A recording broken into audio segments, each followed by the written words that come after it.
بسم اللہ الرحمن الرحیم۔ محترم ناظرین و سامعین، السلام علیکم ورحمۃ اللہ وبرکاتہ۔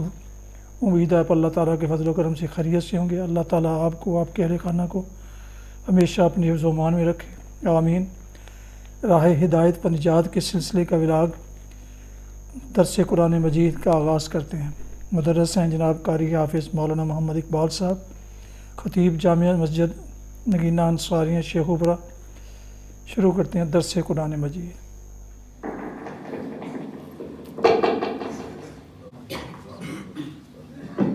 الحمدللہ وکفی والصلاة والسلام علی من لا نبی بعد، اما بعد فاعوذ باللہ من الشیطان الرجیم، بسم اللہ الرحمن الرحیم۔ اللہ خالق کل شیء وہو علی کل شیء وکیل، لہ مقالید السماوات والارض والذین کفروا بآیات اللہ اولئک هم الخاسرون۔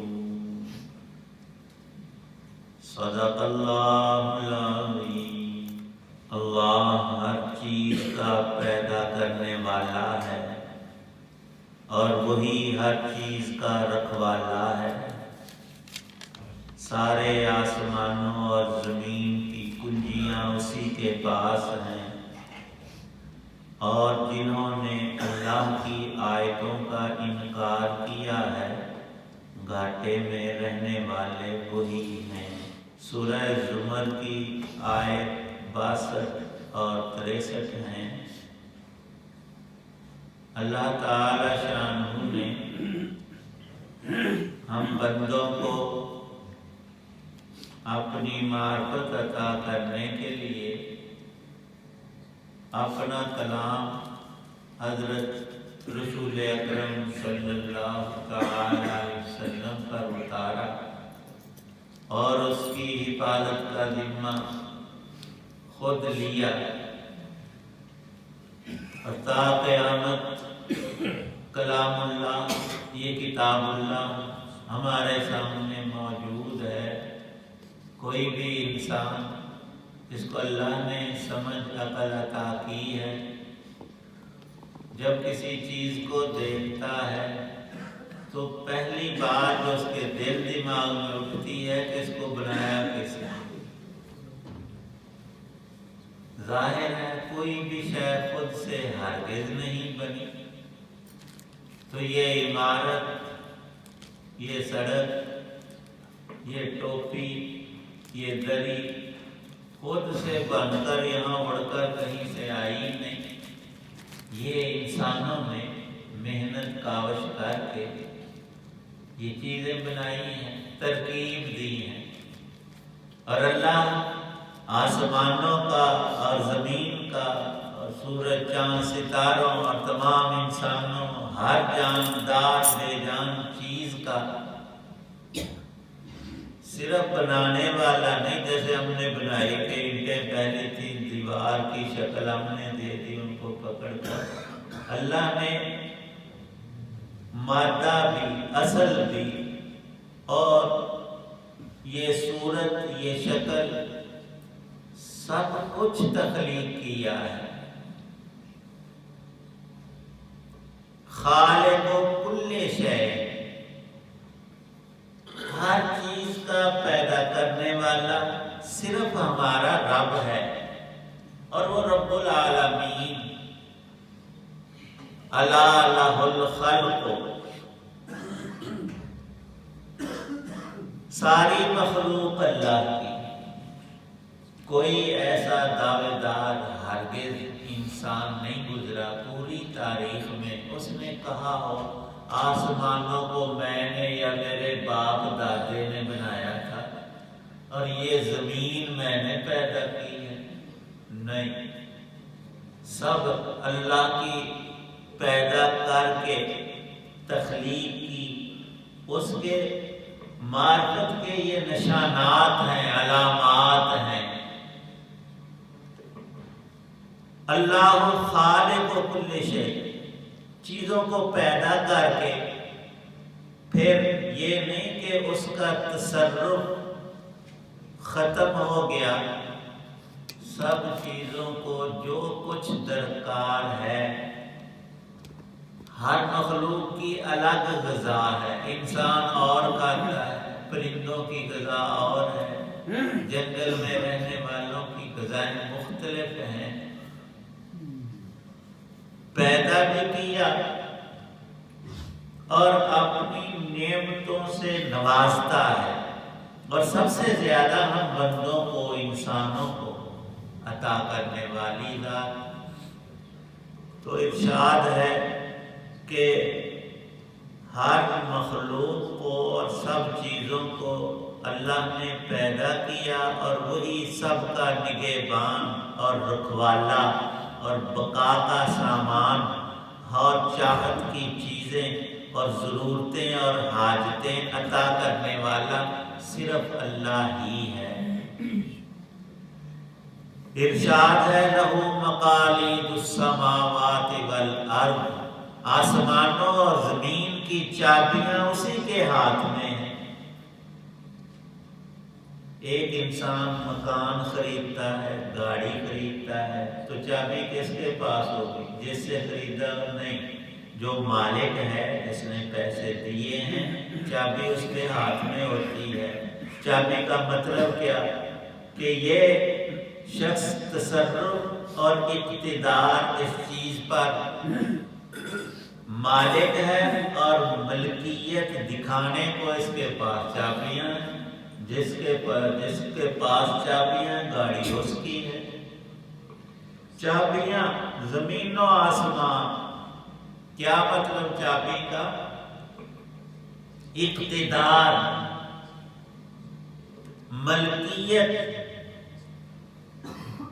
اللہ کے پاس ہے سب چیزوں کی، سب کا خالق وہ ہے، تو ساری چیزوں کا مالک بھی وہ۔ جب مالک بھی وہ ہے، رازق بھی وہ ہے، تو الہ کوئی دوسرا کیسے ہو سکتا ہے؟ جس کے پاس سارے خزانے رحمتوں کے، نعمتوں کے اور مغفرت کے، نجات کے، اس کو چھوڑ کر کسی مخلوق کو سجدہ کرنا، اس کو الہ رب کہہ کے اس کے آگے جھکنا، وہ تو بیچارہ خود خالی ہے، تمہیں کیا دے گا؟ اللہ پاک ارشاد فرما رہے ہیں لہو مقالید السماوات والارض، جس کے خزانے ہمیشہ سے ہمیشہ کے لیے بھرپور ہیں، اس سے مانگو اور دیتا وہی ہے، اور جس کو جتنا چاہے نوازتا ہے۔ صحت کے خزانے، دولت کے خزانے، ہر چیز کے خزانوں کا وہ اکیلا مالک ہے، اور اپنی مرضی سے عطا کرتا ہے، اور مانگنے والوں کو کبھی خالی ہاتھ لٹاتا ہی نہیں۔ تو اے بندو، تم اس کو چھوڑ کر جاؤ گے کہاں اور پاؤ گے کیا؟ وہ لوگ جو اللہ کی ان عظیم ترین نشانیوں کا انکار کر رہے ہیں، کفر کر رہے ہیں، والذین کفروا بآیات اللہ، آیات اللہ دو طرح کی ہیں، ایک تو اللہ کے احکام ہیں، اور دوسرے اقوام ہیں، چیزیں ہیں، یہ بھی قدرت کی نشانیاں ہیں۔ ہم قرآن کی ہر آیت کو، جو صورتوں کے اندر آیتیں ہیں، ان کو بھی آیت کہتے ہیں، وہ اللہ کے کلام کی آیت ہے۔ آیت کا ترجمہ نشانی ہوتا ہے، اور یہ جتنی جہان کی چیزیں ہیں، یہ اللہ کے خالق ہونے کی نشانیاں ہیں، رازق اور مالک ہونے کی نشانیاں ہیں۔ کسی شخص کو جب وہ پیدا کرنا چاہتا ہے تو اسے کوئی روک نہیں سکتا، اور کسی پیدا کیے ہوئے کو واپس بلانا چاہتا ہے، موت دینا چاہے تو اس کے لیے کوئی رکاوٹ ہو ہی نہیں سکتی۔ عزت، ذلت، صحت، بیماری، سارے حالات کے خزانوں کی چابیاں اسی ایک، اس نے کسی کو تصرف نہیں دیا کہ اتنا اقتدار تو لے لے، اتنا علاقہ فلاں خزانہ تجھے دے دیا یا اس کا حصہ، نہ، اس کو دینے کی ضرورت نہیں، وہ بانٹتا ہے عطا کرتا ہے، مفت اور فری دیتا ہے، قبضہ نہیں کسی کو دیتا کہ تو قابض ہو جائے۔ جو بندے دعوے کرتے ہیں وہ دنیا اور آخرت میں ذلیل ہوتے ہیں کہ میں یوں کر دوں گا، یہ تکبر ہے نہیں اتنے کا، اور دعویٰ کر رہا ہے۔ حدیث پاک میں آیا کہ تیسرا کلمہ جو ہے بڑے ہی پاکیزہ ترین الفاظ ہیں، سبحان اللہ والحمد للہ ولا الہ الا اللہ واللہ اکبر ولا حول ولا قوت الا باللہ العلی العظیم۔ سارا ہوتا بھی جتنا آپ پڑھیں، فرمایا نبی کریم صلی اللہ تعالی علیہ وسلم نے، یہ مقالید السماوات والارض، یہ آسمان و زمین کی چابیاں ہیں، یہ اللہ کے وہ پاک نام ہیں جن کے پڑھنے سے خزانے اور کھل جاتے ہیں، عطیات بڑھ جاتے ہیں، رحمتیں بارش کی طرح برستی ہیں۔ حدیث پاک میں آیا جو ان کلمات کو صرف 10 مرتبہ پڑھ لے، دنیا اور آخرت کی خیر اور عافیت اور عزت اور راحت اس کے مقدر ہو جاتی ہے۔ ایک حصہ اسے دنیا میں جتنا اللہ نے چاہا، اور باقی سارے کا سارا قیامت میں اس کو ملے گا، اور فرشتے اس کو عزت کے ساتھ اللہ کے حکم سے جنت میں داخل کریں گے۔ اور اس میں ٹائم کتنا لگتا ہے، اور کلمات کتنے سے؟ تیسرا کلمہ نہ آتا ہو دیکھ کر پڑھ سکتے ہو، آتا کیوں نہ ہو، الفاظ ہی بالکل آسان ہے، سبحان اللہ والحمد للہ ولا الہ الا اللہ واللہ اکبر ولا حول ولا قوت الا باللہ العلی العظیم۔ دوسری حدیث پاک میں ہے یہ جنت، یہ اللہ کے خاص خزانے جو عرش کے نیچے ہیں ان سے اللہ نے مجھے عطا کیے ہیں یہ کلمات۔ اللہ پاک ان سے فائدہ لینے اور دنیا آخرت سنبھالنے کی توفیق دے۔ الحمدللہ رب العالمین والصلاۃ والسلام علی رسول النبی الکریم، اللہم صلی علی سیدنا محمد النبی الامی وآلہ وسلم، رب ارحمہما کما ربیانی صغیرا، اللہم اشف مرضانا ومرضى المسلمین والمسلمات۔ یا اللہ پاک سب بیماروں کو تندرستی عطا فرما، ہمارے کچھ نمازی اور نمازی کے عزیز بیمار ہیں، اللہ پاک ہر ایک کو شفا عطا فرما۔ یا اللہ پاک جتنے مریض گھروں اسپتالوں جہاں بھی ہیں ہر ایک کو تندرستی جسمانی اور روحانی عطا فرما، ایمان کامل نصیب فرما، اعمال صالحہ کی توفیق عنایت فرما، قرآن کا شغف عطا فرما، نبی پاک صلی اللہ علیہ وسلم کا سنت طریقہ اس کو چلنا نصیب فرما، جو اہل ایمان دنیا سے چلے گئے ان کی بخشش فرما، جتنے حضرات دعا میں موجود ہیں سب کی نیک دعاؤں کو قبول فرما، تمام تکالیف تنگیوں تکلیفوں پریشانیوں سے نجات عطا فرما۔ یا اللہ پاک ہر طرح کا سکھ چین راحت آرام ترقیات دینی دنیاوی رزق کی فراوانی اور برکتیں عمر میں رزق میں اولاد میں سب چیزوں میں کاروبار میں عطا فرما۔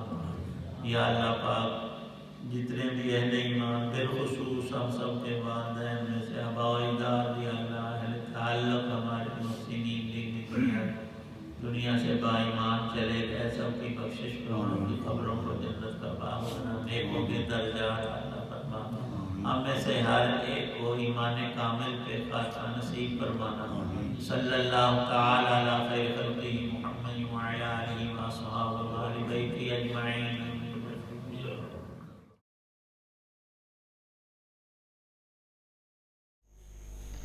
ناظرین و سامعین محترم، ابھی آپ سماعت فرما دے راہ ہدایت و نجات سلسلے کا ولاگ درس قرآن مجید، جس میں آج سورہ الزمر کی آیات مبارکہ 62 اور 63 کی تلاوت ترجمہ اور تفسیر بیان کی گئی۔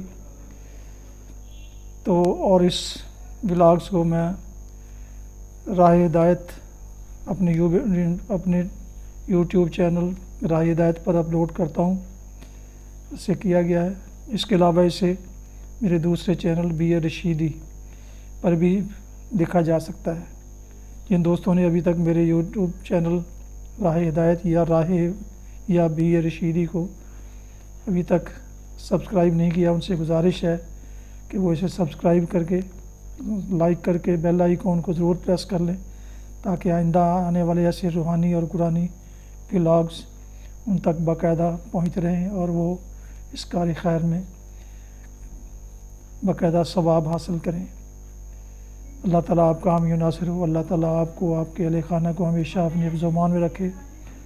اپنا بہت خیال رکھیے گا، دعاؤں میں پاک وطن، والدین، اعزاء و اقارب، دوست و احباب، تمام مسلمان اور مسلمات کے علاوہ اس ناچیز کو بھی اس میں شامل کر لیں تو میں انتہائی مشکور ہوں گا۔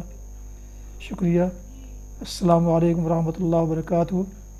پاکستان زندہ باد۔